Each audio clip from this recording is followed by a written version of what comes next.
Hello, hello. I'm so glad to be with you all today to talk about one of my most favorite topics, productivity. I literally am like a productivity junkie. I live and breathe for checking those things off of my to-do list like it's my job, right? But it is my job. Our jobs are to check things off our list so we have time and freedom and things that we can, take care of other things that we love and other passions, because that's just what we do for a living and just building our careers. So I am really passionate about this because it's taken a little bit of time for me to get where I am, but I'm finally at a place where I feel I'm working less, making more money, but having time to invest back into my family or back into other passion projects and things that are so much more fun, or not even more fun, but they're fun and they like fire me up. Is kind of what I was thinking about. So if you're new here, I am Becca Photo. I am the proud founder of Lady Bee, and we are a business and a really brand really focused on bringing women and business together to build community, entrepreneurs who are just really wanting to get going, go to the next level, all the fun things we really support in our social media and other areas as well. So, one of the things that really can support women in business and moving the needle forward and creating more income and outcomes that they're desiring is to actually understand productivity and really how to hack that into, hack their productivity tools. So we're going to talk today about three. I've got a whole bunch, by the way, but we're going to really boil it down to three productivity hacks that you can start doing today and really start seeing some more time in your day, your week, and your months.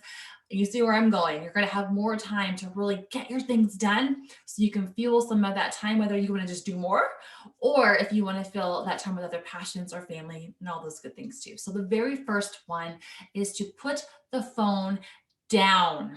All right. So I know this might be seem like, oh, well, duh. Everyone says to put the phone down, but I really want you to do it. And when I say put it down, I mean like I leave mine upstairs sometimes. My office is on our main floor in our home. I won't even look at it for hours. Literally. And honestly, it doesn't bother me. I don't really care what the world is doing at that moment. I don't go on social media during the day for pleasure. And I definitely am not on my phone cruising on the internet, looking up stuff on Amazon. Like it is a non negotiable for me. It does not happen. It's not happening. If you have, so here's the thing though, like for a while, I even told myself this. I was like, but what if one of your kids calls or what if someone needs you? Like, oh my gosh, your phone isn't by you. Okay, fair. Leave it on your desk, which I'm putting to my desk, and put it face down. So like you can't see it. So when there's, dings and selling it down, all those different things, all those sounds come popping up that make you think, oh, I have an email, or oh, I have a text, or oh, I have this. No, we do not want that to bring us out of our zone, especially when we're like really focused in on a project or something that we know requires a lot of our what I call brain power. And you hear that little ding over there, do not stop what you're doing and go check your phone. Like, don't allow it to take over that opportunity or that time. Basically. So you know what you need to do. I do a little bit of both. I will leave it upstairs because I don't care. I am most productive in the morning. I know that nothing is going to get missed. I just know that. There's no text I will miss that's going to create, some big chaos. There's no email. There's no anything. I'm not worried about it. I'll be perfectly honest with you. Again, if that is something you're not quite comfortable doing, and I don't do it every day, by the way, I do it probably like once a week. It's not an everyday deal, but for days I know I want to get up and rock and roll, don't even like leave it as a temptation. Just get it the frick out of there, right? Okay. So get out of the way. If you can't do that, if it like makes you like hyperventilate a little bit, leave it on your desk, turn it off the silent, maybe put on the vibrate so that if your kids do call from school because they're sick, I just had that happen yesterday. Like I get it. Make sure that you're available for them. I don't ever want you to feel like you're a bad mom, but don't let it visually store you or put it like in the living room where you can still hear it, but it's not right there for you to get distracted. All right. So that's hack number one. Hack number two is to shut off and turn off or close your email. And I had been for years. I call it a slave to email. I was like, oh my gosh, a new email. Like I have to check it now. No, you don't. kind of like the phone. You do not need to check your email the second an email comes in. You do not need to think that the world's going to come crashing down if you don't respond. For me, it was one of the hardest things to do, to learn, especially how to like relinquish that. I thought, because in my head, here was a story I told myself. I thought that if I got an email that came through from a client and I didn't respond like right away, that they would think that I don't care, that their business doesn't matter to me, that I'm lazy, that I'm not really working because I work from home, and I'm just had this whole big thing about working from home, which kind of ironically enough, now we're all here and everyone's happy and productive and it's all good. But for a lot of years, I actually had this like limiting belief that if I didn't have a physical office space, if I didn't have these like other things, which for me turned just into expenses, but if I didn't have them, I wasn't legit. So how I created myself to be legit was by responding to email like that fast. So I was like, okay, they know that I'm working. They know that I'm working and I'm working on their stuff and all these cool things. It didn't matter that I had been up until midnight the night before working on their stuff. It didn't matter that I had delivered results for their business over and over and over again. I still had this belief in my head that I was like, they don't think I'm working. They think I'm just, I just work from my home. So I had to really overcome that. And that took a while. But once I finally got like kind of cracked that code, my whole life, my whole energy in my body changed dramatically from being like what felt like always on call to now shutting it down, working in a project, working on my own business, or doing something that's required really high mental focus. Again, that brain power we talk about, and not giving a rip if someone emails me, because I check it at least twice a day and I'll leave it up for a little while if I'm kind of doing things passively.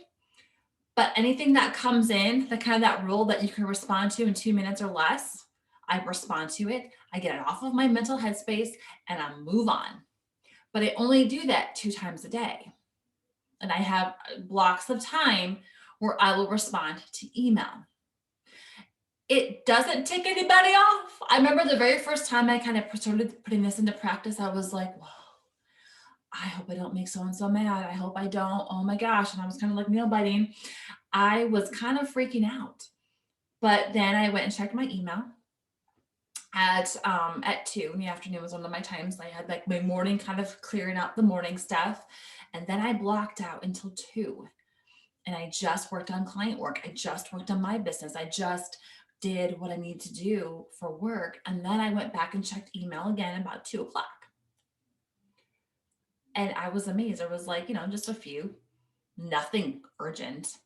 And I realized really fast that I'm not needed like 24, like a backing call. Like I respond to emails like at 7 o'clock at night. And I was like, why am I doing that?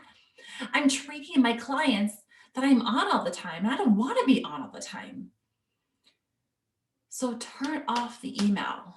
Have a quit time for yourself. Mine is between 5 and 6. Sometimes it's earlier, I'll be honest. Sometimes it's like 4:30.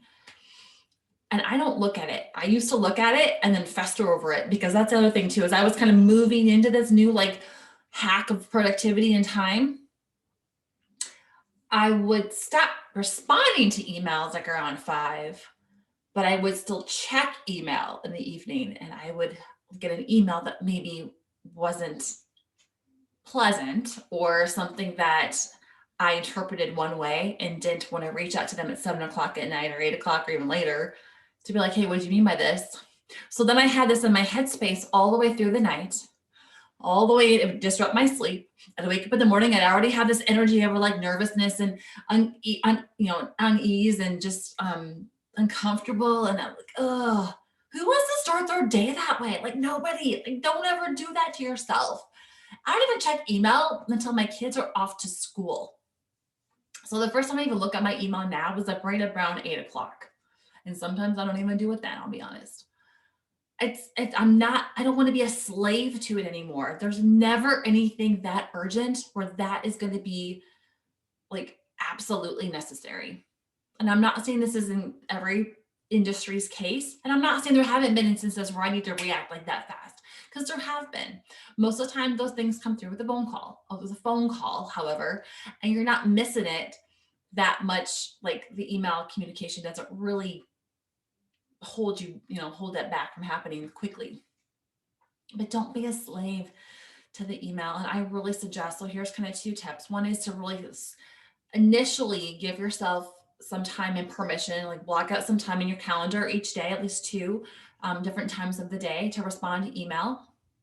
And if you're one of those who like just needs to like make sure it's all buttoned up before the end of the day, because that's fair, have one of your times be later, have it be like 4.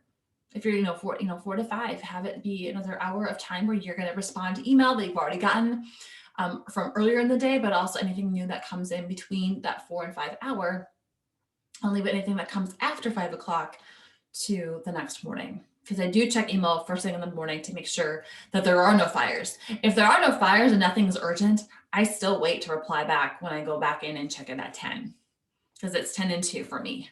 So I don't sit there and reply back to a lot of stuff that either, if it's, I got to be timely, of course, but I don't reply back to things that are not urgent, I guess.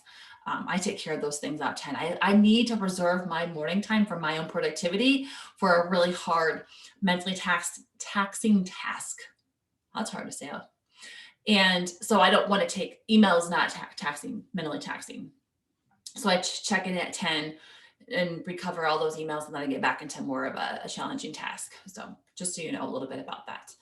And the third thing is to move your body. The third productivity hack, is to move your body. So here's the deal. A lot of us are doing office jobs. A lot of us are working from home. A lot of us have home offices, whether we work from home and maybe come home and still have an office where we do a little bit more work at, whatever the situations may be. And it's really easy to fall into the habit of just kind of sitting and working. And not only are we mentally kind of draining ourselves, but also physically draining ourselves in the sense of we're not moving. And then we're probably with poor posture, or we're doing things that are tedious, perhaps. I don't know what you're doing. Maybe just looking at a screen, for crying out loud, can like hurt your eyes. Like just things that we're needing to take a little bit of a break from and go move our body. So here's what I suggest doing. I love working out first thing in the morning. I don't love getting up always in the morning. Sometimes I do, sometimes I don't. But I love when I actually get up and I move my body and I start my day with a movement. And that doesn't have to be this like vigorous workout. Some days I do yoga and some days I do a more vigorous workout. Some days when the summer, when it was nice out, I would go for a run. It would just depend, it kind of depends on the mood I'm in and kind of what's happening around me. So but the point is like to just do something to move your body, take the dog for a walk, just go do something to kind of just get your physiology. Because when you move your body in the morning, you stand a little taller. You look a little bit more confident. You feel good. Your body's fired up. You had some water most likely, so you're all hydrated again from losing it in your sleep. And then you can go have a cup of coffee or make your smoothie or do something. But it just kind of builds you up a little bit before you begin your day. It's pretty cool to feel like that when you're going into maybe even a challenging day. My husband and I, like I said, we work out we actually do it together. And one of the things that is so crazy, because those mornings will come and we give ourselves one morning where we can kind of like decide together that this is the one morning of the week we're not going to work out. We're going to sleep in until 6:30 or whatever. Who knows? I don't even like those mornings as much, though, because then the kids are up at the same time. And I was like, I need my alone time. But anyway, I digress. But, he even said to me that he loves the morning, he would rather us get up every morning and work out because he feels better throughout his day. And he has a desk job, he goes to work. He loves it, by the way. This isn't a knock on desk jobs, but like he's also an athlete. Like he likes to work out and stay moving. And that for him is the biggest thing to kind of get him up and going again and starts his day off in a really great positive way. So I definitely recommend doing something for yourself in the morning, whether it is a yoga or something, even if it's just a stretch, like system process, whatever you call those. I mean, it's just move your body. You'll feel good. And the second thing too is during your workday, I definitely recommend getting up and moving every 1 to 2 hours because it helps your mental space. When you talk about productivity, if you're just so hunkered down in something that you are like frying your brain, we've all been there. We've all tried to force something. We've tried to force someone to be creative or to sit for another how long till we get, to this particular part in the project. And it's just not coming because you're so fried in the head or your body is so like slumped over and like done that you're just like, okay, I just need to move. I just need to move around. I need to stretch. I need to go for a little 10-minute walk, go to the water cooler, grab some water, and just walk around the building. I don't care what you do. Just move. Again, you can't tell me you don't go back to your desk and not feel much better and just like, okay, now I can tackle this project. Now I can tackle this challenge, this problem, this whatever. I'm ready, like bring it on. That will make you feel so much better. So every 1 to 2 hours, just take a 10-minute break and give yourself some space to just go and move the body. It feels good even doing it here while we're together. And the third thing, if you are so like crazy, maybe brave, I don't know, I don't even know what the right word to use is, get a standing desk. Yes, my desk. So I'm standing and I won't like scare you up, but like it comes to like about here. You can't see it, like just kind of right about my rib cage. For me, I have tennis shoes on right now too, which makes me just a pinch taller. But I have a desk with a little pad thing over here. You push a button, it goes up, push a button, it goes down. I hardly ever have it down because I just honestly love to stand and I will uh, I don't know. I honestly, I don't sit down very often at this desk. Um, but I love it. I love how I can just stand here. I work. I have a table over here. You can't see that if ever needed to sit down or to just like spread things out, I can do that for a project. So it's not like I stand all day, every day, but I do stand for quite a bit of my day at my desk working. I think for me, I've had this desk since July of this year, and so almost what 4 months or 5 months. I mean, so for about 5 months, and I can tell you this. I can tell you that my stamina is more. I feel like I'm just the good posture. I think when it forces me to have good posture, I do breath work and my breathing. Like I feel like it just all kind of works in my favor when it comes to my productivity. I feel good. It's all about feeling good for these or this particular hack to just like they talk about physiology all the time on the trainings that I take. And I'm just like, I know this. Like I know like when you feel good, you feel like you look good because you're working out and you have your standing desk, so you have to stand and you can do the tree pose from yoga if you know who I'm or if you know yoga while you're here because it also feels good. It helps your lower back. Like there's just so many things that come back into that tie back into how productivity or how productive I can be. So I definitely encourage you to choose at least one of those three. Again, it was to get the desk if you want to. I got this on Amazon for not a lot of money. I would recommend if you're sitting like stationary for a while to get up and move about every 1 to 2 hours as you have breaks and just again walk around, get some water, fuel your body with some good things. Then the first one that we talked about before was just to work out in the morning or do something in the morning, whether again I'm not asking you to do any like vigorous workout. If you want to, by all means, do you. We do bar blend sometimes, which will kick your booty. Let's put it that way. I was going to say kick you in the booty, but anyway. And but then sometimes we just like this morning. It just was a nice, relaxing yoga flow. So just switch it up. Do what you can do for like your own body, your own body's needs. Listen to your body always. But I definitely recommend something to keep you moving on a regular basis throughout your day. I know that it will amp up your productivity so much, so much. So again, the 3 hacks that I highly recommend you at least consider beginning to the switch, the pivot as one, put the phone down. Do not let yourself fall in the social media hole. Oh, social media hole, man. That's a whole thing on its own, but don't go there. Don't go on the Amazons or the news feeds or all the things that you could be doing. Rob so much of your time, and we don't want that. And if you're really being honest with yourself, you could probably do one of those 1,000 time trackers out there to see how you're spending your day and how you're spending your time. I challenge you to find one. There's Google time tracker. There's 100, like I said, of them, and really chunk out your day and see where you're spending that time, even if you just do it for like 3 days. It'll really, really help you understand how much of your phone or how much of your day is spent on your phone doing things that don't actually produce results in your business. The second one, again, is the no email. Do not be a slave. Do not do what I did. If you are right now, do your thing, do yourself a favor and change it. Don't always be on call. That kind of goes with your phone too. If your challenge with your phone isn't social media, but it's just like wondering if anyone's going to call you, like my business was run off my phone. Um, oh, honey, like don't be a slave to those devices or those tools. They're supposed to help you in business, not suck you in and suck you down. And then the third one, again, move your body. So those are my hacks. I really, really encourage you to, I hope brought something, to light for you, or to help encourage you to try something new. Maybe there's a space in your day where you could bring in one of these new habits into your day and really help you. Again, my goal is to help you build and grow your business so that you are living the life that you want, that you are building something that you are proud of, that you enjoy doing. But sometimes we get a little, I don't know, removed from that when we get on some of these things.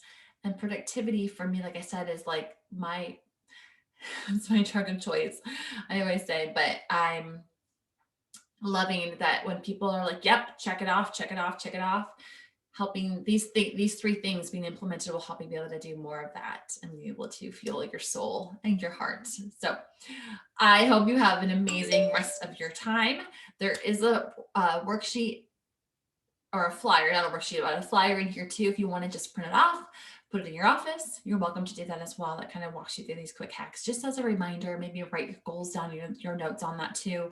And that way you can actually implement and see results. So until next time, have a great day.